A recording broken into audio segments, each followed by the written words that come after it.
안녕하세요. 수민정우입니다. 이번 시간에는 기저와 차원에 대해서 알아보는 시간을 가져보도록 하겠습니다. 여기서 기저란 뒤에서 설명을 드리겠지만 주어진 벡터 공간, 우리의 경우에서는 이제 유클리디안 스페이스죠. 그 주어진 벡터 공간에 있는 벡터들 중에서 핵심이 되는 벡터들을 뽑아서 이 전체 공간을 표현하고자 합니다. 그래서 우리가 전체 공간을 볼 때 전체 공간에 있는 원소를 전부 하나씩 들여다보는 것이 아니라 핵심이 되는 벡터들만 다룸으로써 전체 공간을 represent 하고자 하는 것이죠. 그런 관점에서 기저에 대해서 알아보도록 하고 그 기저로부터 자연스럽게 도출될 수 있는 값이 차원인데 여기까지 한번 알아보는 시간을 가져보도록 하겠습니다. 어떤 것이 핵심적인 벡터냐라는 것에 대해서 얘기를 해야 될 텐데 그 얘기를 하려면 다음과 같은 좀 절차들이 필요합니다. 하나씩 알아보도록 하겠습니다. 우선은 선형결합이라는 얘기를 해야 되는데요. 우리가 벡터 공간과 그렇지 않은 그냥 일반 집합의 차이는 연산이 주어졌다는 것입니다. 그래서 집합은 단순히 원소를 모아놓은 것, 그 이상 그 이하도 아니거든요. 그래서 우리가 R2라고 해서 이런 순서쌍들을 모아놓은 것을 이렇게 생각을 하잖아요. A하고 B가 모두 실수겠죠? 그래서 이런 식으로 좌표 평면은 집합으로 따지면 나타낼 수 있는데 이렇게 나오는 A, B를 단순히 이런 집합으로만 본다면 그냥 여기서 끝이에요. 더 이상 얘기할 것이 없거든요. 단순히 원소를 모아놨다는 것이 집합의 의미니까.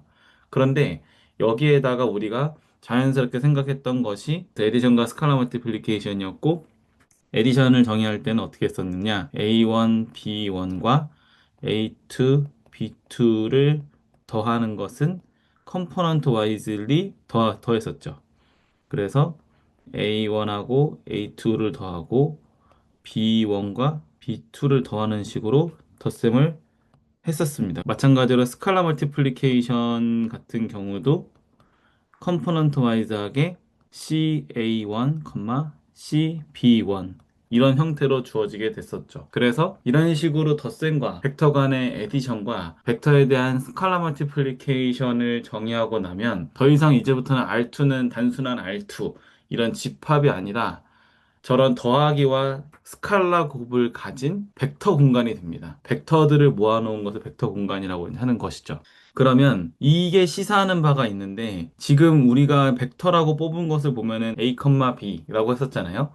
근데 이 A, B라고만 생기는 것이 아니라는 거죠. 지금과 같이 이런 연산의 결과로 생길 수도 있다는 얘기예요. 그러면은 어떤 구조까지 우리가 나온다고 기대할 수 있냐면 C1에 A1, B1 더하기 C2에 A2, B2 이러면은 계산을 했을 때 C1, A1 더하기 C2, A2, C1, B1 더하기 C2, B2가 되겠죠? 이런 식으로 이 구조를 보면 스칼라 곱을 하고 덧셈을 하는 이런 구조가 되어 있다는 것을 알 수가 있습니다. 그래서 우리가 결국은 어떤 벡터를 볼 때 우리가 뽑을 때처럼 간단하게 A, B 형태로 쓰겠지만 그럼에도 불구하고 실제로 이 안에 있는 벡터들은 표현할 때 어떤 식으로도 표현이 될 수 있냐면 다른 벡터들에 의한 스칼라 곱과 에디션에 의해서 연산의 결과로서 표현이 될 수 있다라고 하는 것입니다. 그러니까 이런 식이라면 예를 들어서 A1, B1, A2, B2 기준에서 본다면 이 결과로 나온 이 벡터는 독립적으로 뭔가 새로 따져 볼 것이 아니라 이 A1, B1과 A2, B2에 의한 결과라고 볼 수가 있겠죠. 그러면은 굳이 우리가 이거를 독립적으로 따로 가져가면서까지 파악을 할 필요 없이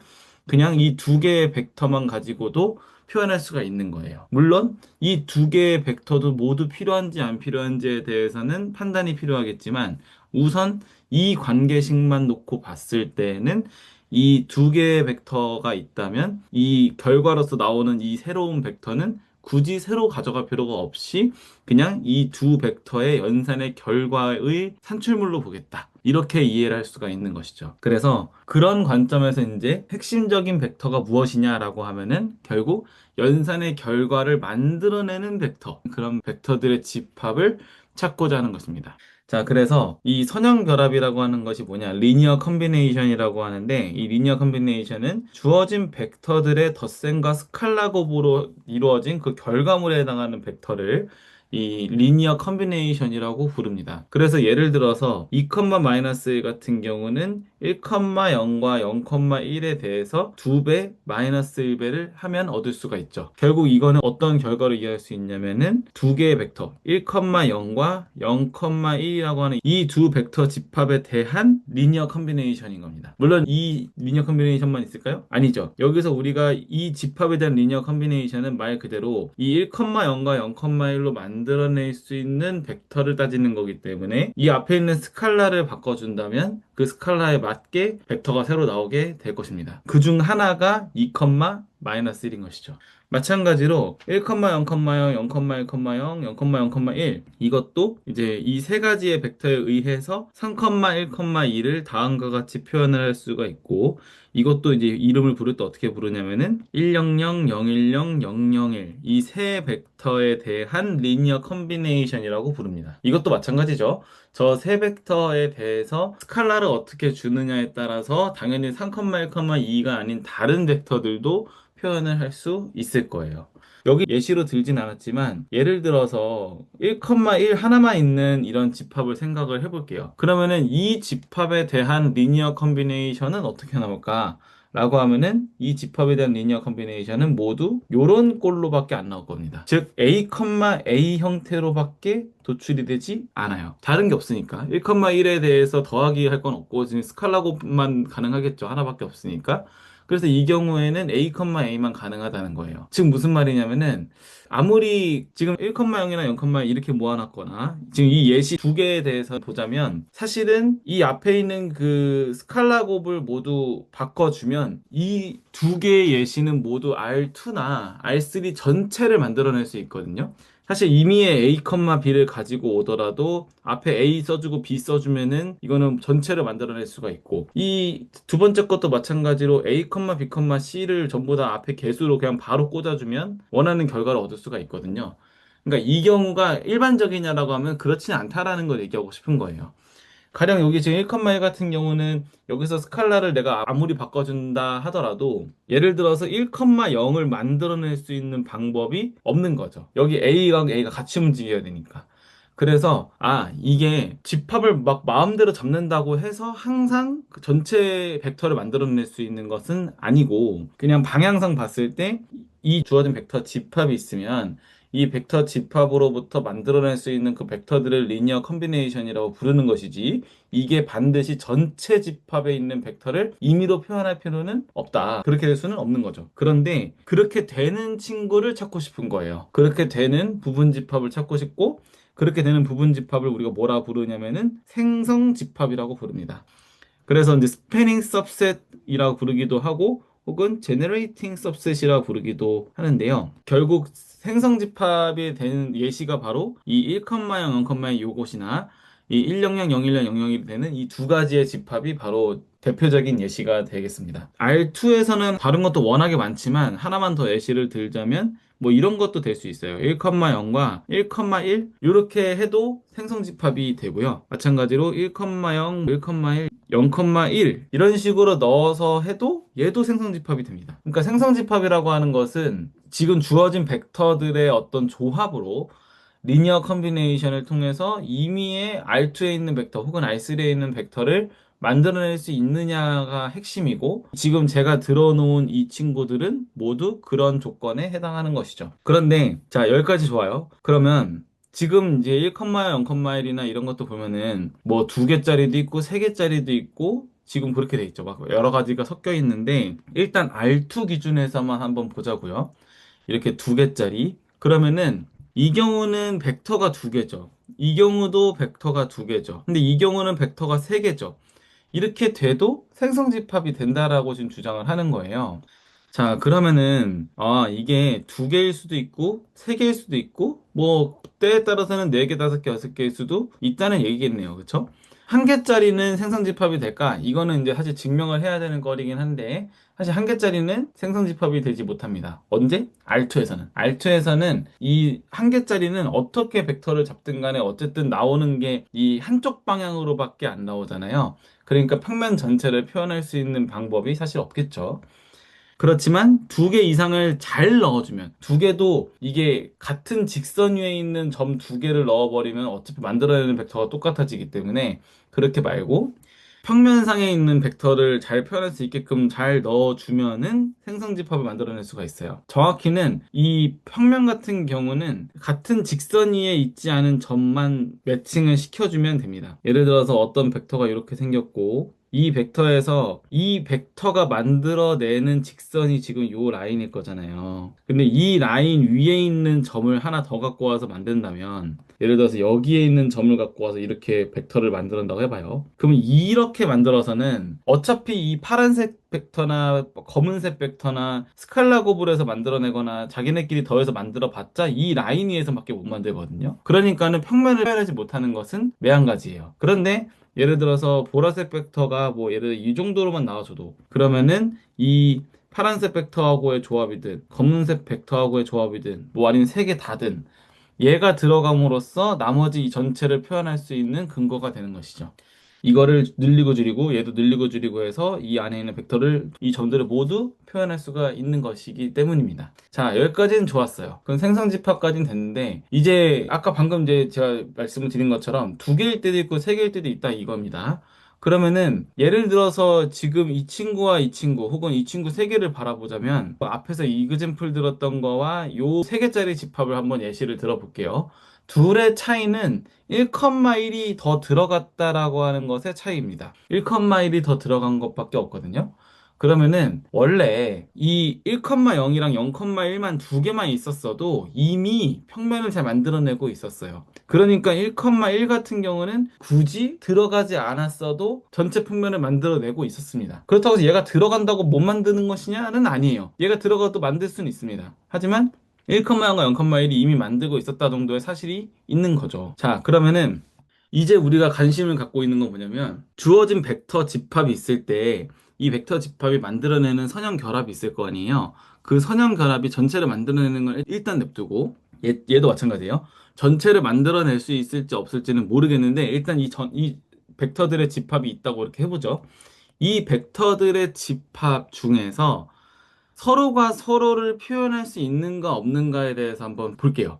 즉, 우리가 어떤 것을 지금 표현하고자, 이 주어진 벡터 집합을 가지고 다른 점들을 표현하고자 하는 게 목표거든요. 이 집합 안에 있는 벡터들을 가지고 나머지 벡터들을 우리가 표현할 수 있겠는가, 리니어 컨비네이션으로 표현할 수 있겠는가가 목적인데, 1,1은 어차피 하나밖에 없으니까, 이 집합 안에 다른 게 없으니까 뭐 서로가 서로를 표현한다 이런 말을 할 일이 없어요. 그렇죠? 어차피 하나밖에 없으니까. 그런데 예를 들어 이 경우만 봐도 1,0이랑 0, 이렇게 두 개 이상이 되는 것만 보더라도 얘네 두 개가 합쳐가지고 다른 걸 표현하는 건 오케이예요. 그런데 서로가 서로를 표현하게 되면은 굳이 이 안에서 두 개를 다 가져갈 필요가 없었겠죠. 왜냐면 우리의 목적은 뭐냐면, 지금 보시다시피 생성집합만 보더라도 알 수 있듯이 이 집합에 있는 원소가 많으면 많을수록 표현할 수 있는 확률이 올라갑니다. 전체를 표현할 수 있는 확률이 올라가요. 극단적으로는 이 부분 집합을 전체 집합으로 잡아버리면 되겠죠? 그러면 당연히 하나 다 표현하는 거니까. 하지만 그거는 의미가 없는 행위일 거잖아요. 우리가 찾고자 하는 것은 이 전체 공간에서 핵심적인 벡터만을 찾아내는 것이 목표인 거지, 표현을 할 수 있는 없네라는 관점으로만 보고 생성집합을 전체로 잡아버린다는 것은 이거는 의미가 없는 거잖아요. 자, 그래서 최대한 이 부분 집합을 줄여서 줄인 부분 집합의 리니어 컨비네이션으로 전체를 표현해낼 수 있는가에 대해서 지금 관심을 갖고자 하는 중이에요. 자, 이런 상태라면 당연히 이제 그 다음에 따라 나오는 질문이, 이 부분 집합 내에서 서로가 서로를 표현하고 있는 상황이라면 그러면은 그거는 굳이 그 집합에서 핵심적인 역할을 하고 있을 필요가 없다는 뜻이니까, 방금 말한 거 마찬가지로 굳이 많이 갖고 있을 필요 없이 최대한 줄인다는 입장에서 봤을 때는 그렇게 표현되는 친구는 빼는 거죠. 그래서 우리가 원하는 것은 뭐냐면, 이 부분 집합이 서로가 서로를 표현하지 않았음은 해요. 즉, 여기서 말하는 이게 이제 바로 핵심적인 역할을 한다는 것의 한 부분이 되는 것이죠. 자, 그런데 1,0과 0,1 같은 경우는 어떻냐면은 어차피 두 개밖에 안 되니까 서로를 표현하는 방법은 하나가 나머지를 표현해야 되는 거니까 스칼라 곱밖에 없어요. 그렇죠? 1,0에다가 스칼라 곱해서 0,1을 만들 수 있냐? 혹은 0,1에서 스칼라 곱해가지고 1,0을 만들 수 있냐인데 얘는 서로가 가질 수 없는 것들을 갖고 있죠. 예를 들어서 1,0 같은 경우는 x 값을 갖고 있기 때문에 이 0,1이 아무리 해도 만들어낼 수 없는 x 값을 만들 수 있어요. 반대도 마찬가지죠. 0,1은 y 값을 갖고 있으니까 1,0은 y를 어떻게 해도 가질 수 없거든요. 그러니까는 이 서로는 1,0과 0,1은 서로가 서로를 표현하고 싶어도 표현할 수가 없는 거예요. 그래서 이 집합은 1차 독립까지도 됩니다. 마찬가지로 얘도 그렇게 될 거고요. 자, 근데 이 1,0, 1,1, 0,1을 보세요. 이 경우 같은 경우는 단순히 요 하나가 나머지 하나를 표현하는가에 대한 관점으로 한번 본다면 아까 위에서 했던 거랑 같아요. 하지만 지금 이제 우리가 하고자 하는 건 뭐냐면 어떤 한 벡터가 나머지 벡터들에 의해서 표현이 되겠는가에 대해서 관심이 있거든요. 그렇다면은 1,1을 한번 보자고요. 1,1 같은 경우는 1,0과 0,1 이 두 개를 더해서 나오는 벡터죠. 그러니까 이 1,1 같은 경우는 이 집합에서 독립적인 어떤 역할을 해가지고 반드시 있어야만 하는 그런 상황이 아닌 거예요.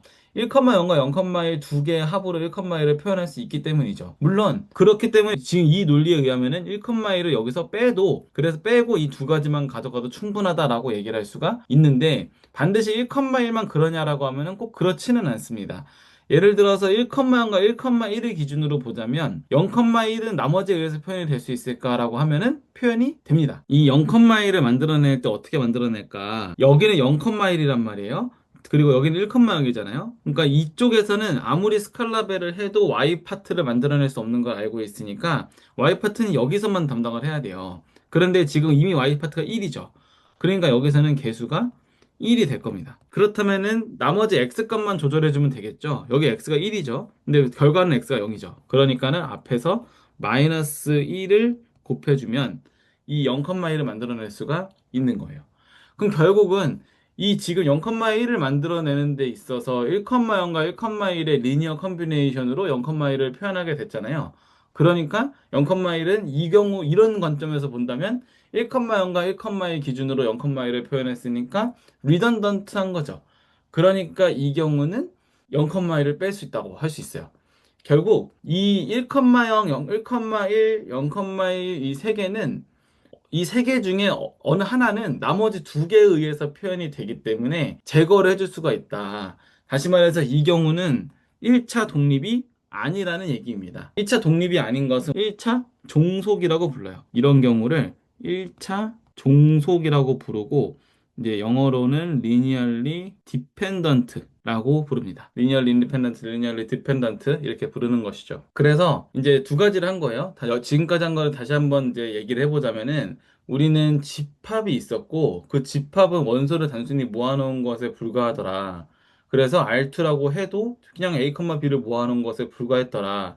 근데 우리는 여기서 이제 벡터들끼리 덧셈이나 스칼라 곱이라는 것을 정의를 해줬어요. 그래서 덧셈과 스칼라 곱을 정의를 해줬으니까 이제부터는 연산이 정의가 됐고 연산이 정의가 됐으니까는 이 집합 안에 있는 원소인 이 A, B 형태의 벡터가 단순히 이제 A, B라고만 써지는 것이 아니고 나머지 다른 벡터들에 의한 연산의 결과로서 쓰여질 수가 있겠다라는 것입니다. 그렇다면은 연산의 결과로 쓰여질 수 있다고 하면은 우리가 이거를 하나하나 다 가져갈 필요가 없이 연산의 결과를 만들어내는 벡터 중에서 핵심이 되는 것만 딱 뽑아내서 본다면 그럼 나머지는 어차피 핵심적인 벡터들의 연산 결과로 볼 수 있으니까 우리가 이 전체를 컨트롤하는 데 있어서 굳이 다 가져갈 필요가 없는 것이 되겠죠. 그래서 이 핵심이 되는 친구들을 파악하고자 했던 거예요. 이 핵심이 되고자 하는 벡터들은 결국 어떻게 돼야 되냐면 당연히 모든 벡터를 이 공간 내에 있는 모든 벡터를 연산의 결과로서 표현할 수 있어야 될 것이고요. 두 번째는 이 어차피 이 집합이 핵심적이라고 할 거면은 당연히 이 안 내부에서는 서로가 서로를 표현하는 게 있으면 안 된다는 것입니다. 그래서 결국 생성 집합이 돼야 되면서 동시에 1차 독립까지 돼야 된다는 것이죠. 이 두 가지 조건을 만족하게 되면 결과적으로 어떤 일이 되냐면 이 공간 내에 있는 어떠한 벡터를 가지고 오든 간에 상관없이 항상 이 핵심적인 벡터들에 의한 리니어 컨비네이션으로 유일하게 표현할 수 있습니다. 자, 여기까지 오게 됐고, 그래서 이렇게 되는 이 핵심적인 벡터의 집합을 우리가 뭐라 부르냐면 이것을 기저라고 부릅니다. 그래서 이거를 베이시스라고 부르게 되겠고, 이 기저 같은 경우는 한 개냐, 이 공간당 한 개밖에 없을 것이냐, 혹은 여러 개가 있을 것이냐라고 하면은 사실은 일단 존재하고요. 그리고 그 존재하는 게 하나만이 아니라 아주 많습니다. 여러 개 혹은 무한개가 있습니다. 무한개의 베이시스가 있다라는 것까지 일단은 알아두고 넘어가시면 좋을 것 같습니다. 물론 무조건 다 무한개냐라고 하면은 무조건은 아닌데, 우리가 이제 일반적으로 앞으로 볼 벡터 공간 R2나 R3 같은 경우에서는 무한개가 있다. 그래서 우리가 이게 뭐 핵심적인 벡터라고 했지만 그렇다고 해서 손에 꼽을 정도는 아니고 굉장히 여러 가지가 있다. 이렇게 이해를 할 수 있겠습니다. 그러니까 개수의 제한을 너무 걱정하실 필요는 없고, 대신에 이 기저라고 하는 친구가 어떤 특징을 갖고 있는지를 명확하게 해야 돼요. 그래서 그 특징을 파악을 할 때 아까 제가 말씀드린 것처럼 그 스토리 라인을 굉장히 좀 유념하셔서 이 내용을 한번 통째로 가져가시면 이 흐름을 파악하시는데 큰 도움이 되실 거라고 생각을 합니다. 예시를 보면 아까 제가 여기 들었던 것처럼 1,0과 0,1에 의해서 이 안에 있는 벡터를 다 표현할 수 있더라. 그래서 x, y라고 이제 임의의 벡터가 모두 1,0과 0,1에서 표현이 되더라. 그리고 1,0과 0,1은 서로가 서로를 표현할 수 없더라. 그러니까 얘는 베이시스가 되더라. 라는 것을 했고요. 두 번째는 1,1,0, 0,2,0이라고 해보면 얘는 서로가 서로를 표현할 방법은 없죠. 왜냐면은 이 두 번째 벡터 기준으로 보자면은 y 값밖에 없으니까 여기다가는 무슨 짓을 해도 여기 x 값을 만들어낼 방법이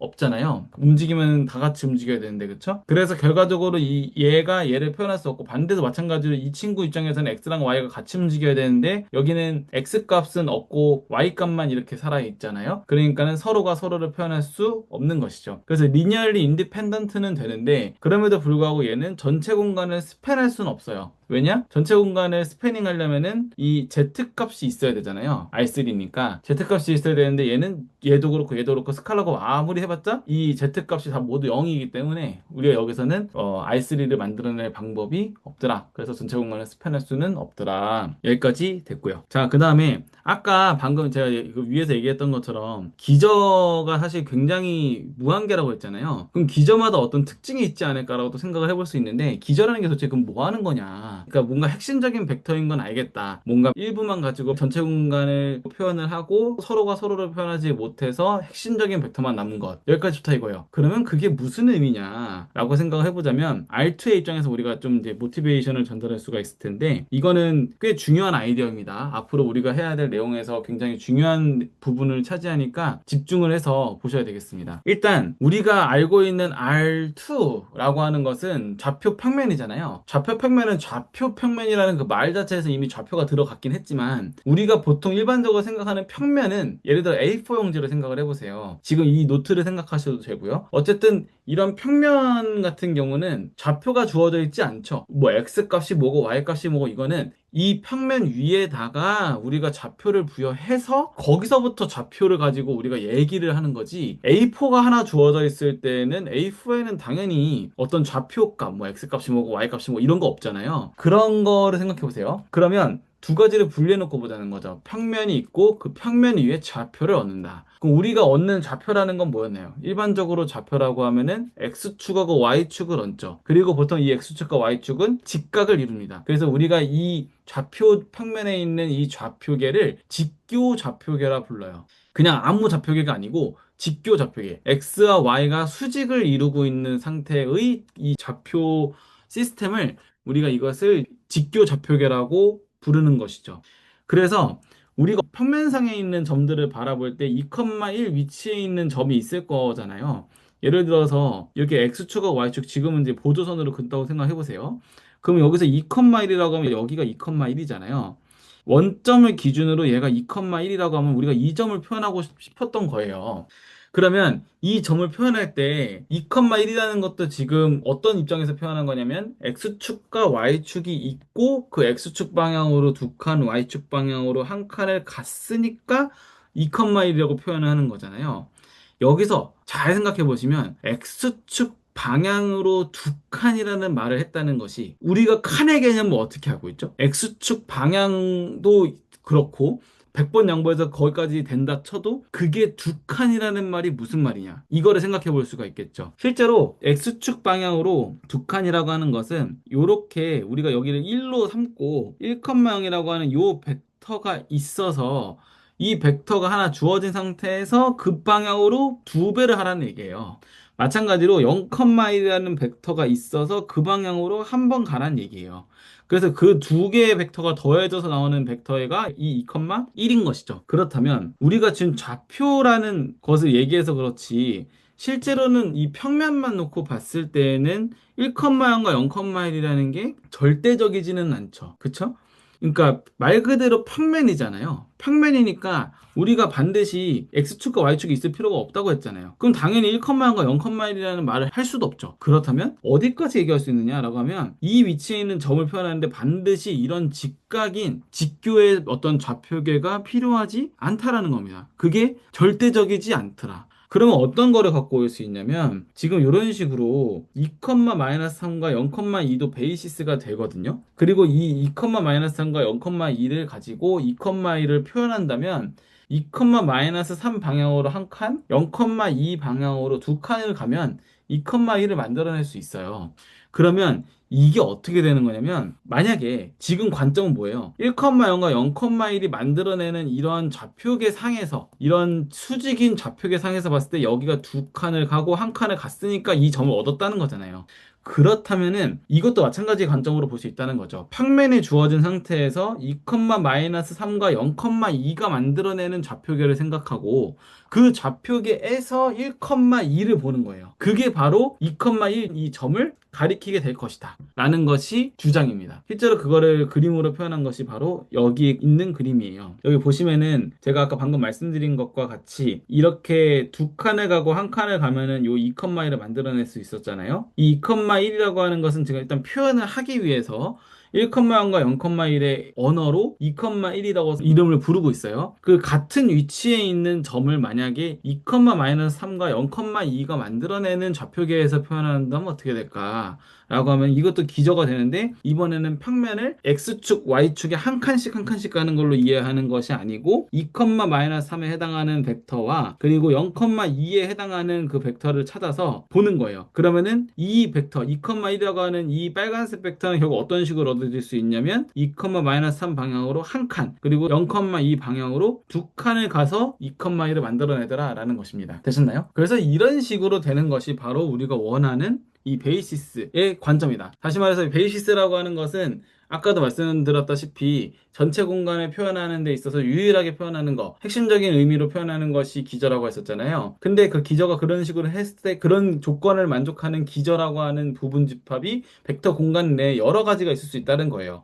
방금 했던 것처럼 1,0, 0,1 같은 이런 기저가 있을 수도 있지만 또 다르게 2,-3, 0,2 같이 이런 다른 형태의 기저가 있을 수도 있고 그렇게 나오는 기저 같은 경우에서는 결국 이 평면을 어떤 식으로 쪼개느냐의 문제로 치환이 되는 것입니다. 그래서 지금 딱 봤을 때는 아이 그러면 뭐 그래 알겠어. 기저에 따라서 공간을 보는 관점이 바뀌는 거? 오케이 알겠어. 근데 어차피 우리가 지금 늘 편하게 잘 쓰고 있었던 것은 1,0이나 0,1 아니냐. 직교좌표계로 잘 쓰고 있었는데 왜 굳이 저렇게 어렵게 만들어서 왜 굳이 저렇게 좌표계를 뒤틀어서 만드냐 이렇게 생각하실 수도 있어요. 근데 이거는 지금 딱 요 개념만 봐서 그런데 우리가 실제로 앞으로 보고자 하는 것에 대한 내용은 이런 거죠. 우리가 원하는 분석하고자 하는 데이터가 있으면 그 데이터가 반드시 1,0과 0,1 방향으로 이렇게 직교좌표계 방향으로 해석을 하는 게 용이하지 않을 수 있습니다. 다시 말하면 우리가 원래 갖고 있는 이 데이터가 있으면 그 데이터를 분석하는 데 있어서 우리는 원하는 방향성이라는 게 있을 거잖아요. 근데 이 원하는 방향성이 반드시 지금 현재 구조의 1,0과 0,1이 아닐 수도 있다는 얘기예요. 그 방향성은 어떤 태스크를 소화하냐에 따라서 방향을 설정하는 게 달라질 수도 있거든요. 그런데 여기서 말해주는 바는 뭐냐면 지금 이 2,-3, 0,1을 씁시다. 이 얘기가 아니고 1,0, 0,1이 아니고서라도 다른 기절을 통해서 좌표 평면 혹은 좌표 공간을 표현할 수 있다라는 얘기를 해주고 있는 거예요. 그리고 그런 다른 기절을 갖고 왔을 때에는 이런 좌표계를 보는 관점이 달라질 수 있다를 얘기하는 겁니다. 그러니까 우리가 이제 어플리케이션을 할 때는 아, 그래, 달라질 수 있어. 기절을 우리가 잘 뽑으면은 달라질 수 있다는 거지. 그러면 우리가 원하는 방향으로 분석을 하고 싶을 때 이 개념을 갖다 써도 되겠네. 라고 이제 해석을 하는 것이죠. 그래서 그런 관점으로 봤을 때 이제 이 이론적인 백그라운드가 쓰인다라고 보시면 될 것 같습니다. 그래서 이제 기저의 특징을 다시 한번 얘기를 이제 하고 넘어가자면 기저는 이메 벡터를 다 유일하게 표현하는 것. 여기서 말하는 유일성이 바로 리니얼 인디펜던트로부터 오고요. 그런데 이제 이런 건 있어요. 유일하게 표현하는 것도 알겠고 어쨌든 스칼라가 하나밖에 없다는 거 잘 알겠는데 문제는 이런 거죠. 그 스칼라를 어떻게 구해? 유일하게 존재하는 거 알겠어요. 어떤 점을 찝으면 표현할 수 있대. 아, 표현할 수 있구나. 오케이. 근데 그거를 내가 실제로 찾고 싶으면은 찾을 수 있을까요? 사실 그게 또 쉽지 않습니다. 이게 존재한다는 것과 그 존재하는 것을 어떻게 찾을 것이냐는 다른 문제거든요.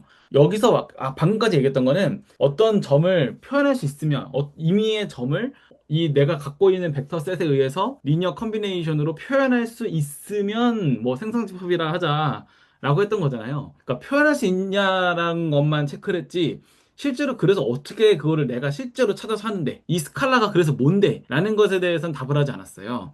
근데 이 답을 지금 현재까지의 세팅에서는 할 수 없고 이 기저가 좀 더 좋은 벡터면 됩니다. 지금 현재에서는 그게 어렵고 조금 더 좋은 벡터를 가지고 오면 될 텐데 그 좋은 벡터가 바로 직교 기저입니다. 그래서 이제 1,0과 0,1 같은 경우는 이미 그 조건을 만족하고 있는 벡터이고요. 아까 마찬가지로 그렇다고 해서 1,0과 0,1만 있는 게 아니고 뭐 직교라고 하면은 꼭 그 두 가지만 있는 게 아니잖아요. 조금 방향을 틀어서 직각을 이룰 수도 있으니까. 그래서 어쨌든 직교 기저이기만 하면 다시 말해서 우리가 이 벡터끼리 수직인 상황이라면 그러면은 이런 형태의 기저는 앞에 있는 개수들을 우리가 실제로 계산을 통해서 찾아낼 수가 있다는 것이고 그 계산을 어떻게 하느냐? 앞에서 배웠던 내적을 통해서 할 수 있습니다. 그래서 우리가 결국 하고자 하는 바는 우리가 이제 결국 이제 어플리케이션에서 마주하고자 하는 세팅에서는 거의 대부분 내적은 깔고 들어갈 거예요. 그러니까 이제 남은 거는 하나죠. 우리가 어플리케이션 무언가를 이제 데이터로 분석을 하든 무언가를 할 때 우리 이 상황에 맞는 좋은 기저를 찾아야 되는데 그 기저를 찾을 때 단순히 기저를 찾는다는 것에 만족하지 않고 직교인 기저를 찾아낼 수만 있다면 그렇다면은 그 방향으로 얼만큼이 있는지까지도 내적 값을 통해서 계산해낼 수가 있더라 라는 것까지가 이 오늘의 단원의 결론이 되겠습니다. 그래서 이 내용은 바로 다음 강의에서 좀 더 자세히 살펴보는 시간을 가지면 될 것 같습니다. 일단 여기서 넘어가고 마지막으로 차원이라는 얘기가 있는데 차원은 이거예요. 우리가 R2라고 해서 지금 기저를 여러 개가 있다고 했었잖아요. 그 기저가 여러 개가 있는 건 알겠어요. 근데 그 기저가 벡터들에 대한 부분 집합이니까 아까 뭐 1,0과 0,1이 있을 수도 있고 1,0과 1,1이 있을 수도 있고 그렇죠? 근데 얘네들을 다 찾아보면은 공통점이 있는데 R2에서 나오는 이 공간 하나에서 나오는 기저가 만약에 원소 개수가 두 개예요. 그러면은 어떠한 기저를 찾든 간에 상관없이 당연히 기저는 다르게 나오겠지만 그 원소의 개수는 항상 두 개라는 특징이 있습니다. 만약에 R3예요. 그러면은 아까 1,0,0, 0,1,0, 0,1 이렇게 해가지고 세 개의 벡터가 있었었죠. 이게 기저가 되거든요. 그러면은 R3에서 다른 벡터를 찾는다 할지라도 다르게 나올 수는 있겠지만 그 다르게 나오는 벡터의 원소의 개수는 반드시 세 개라는 특징을 갖고 있어요. 이거는 수학적으로 밝혀져 있거든요. 그래서 결국은 원래 집합의 원소의 개수라고 하는 건 당연히 그 집합이 먼저 정해지고 나서 그 안에 있는 원소 개수를 따지는 거니까 그 집합에 의존을 해야 되잖아요. 그런데 지금 기저라는 것을 생각을 해보니까 아무리 구해도 이 집합마다 달라지는 게 아니라는 거죠. 한 번 두 개로 고정이 됐으면 계속 두 개로 나오고 한 번 세 개로 찾았으면 계속 세 개로 나온다는 얘기예요.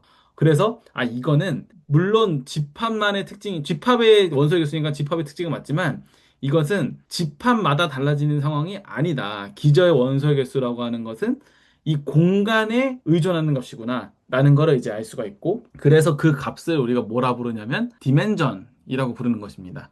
그래서 그것을 차원이라고 부르고요. 그래서 기저의 원소 개수가 되겠습니다. 이 우리가 이제 공부하는 유클리디안 스페이스 R2나 R3 같은 경우는 기저의 원소의 개수가 곧 성분의 개수가 돼요. 예를 들어서 R2 같은 경우는 이렇게 랭스가 2짜리죠? 실제로 그런 게 2개인 거고. 여기도 R3죠? 그러면 벡터가 3개인데 랭스도 3이죠. 이런 식으로 이 랭스와 그리고 그 기저의 원소의 개수가 다 같아지는 이런 특징이 있어요. 유클리디안 스페이스는. 그래서 이 경우는 디멘전이 2, 이 경우는 디멘전이 3이라고 할 수 있는 것이죠. 자, 이렇게 해서 디멘전까지 개념을 알아보게 되었습니다. 우리가 실제로 차원 했던 것이 실제로 요 튜플의 랭스로 이해할 수도 있었던 거예요. 그래서 R2라고 하면 이제 2차원, 평면은 2차원인 거고 공간은 3차원이야 라고 하는 것을 벡터 공간의 관점에서도 이해할 수가 있겠더라라고 이제 정리할 수가 있겠습니다. 자, 여기 연습 문제는 이제 간단하게 한번 풀어보시면 좋을 것 같고 다음 시간에 이제 직교 기저에 대해서 한번 알아보는 시간을 가지도록 하겠습니다. 감사합니다.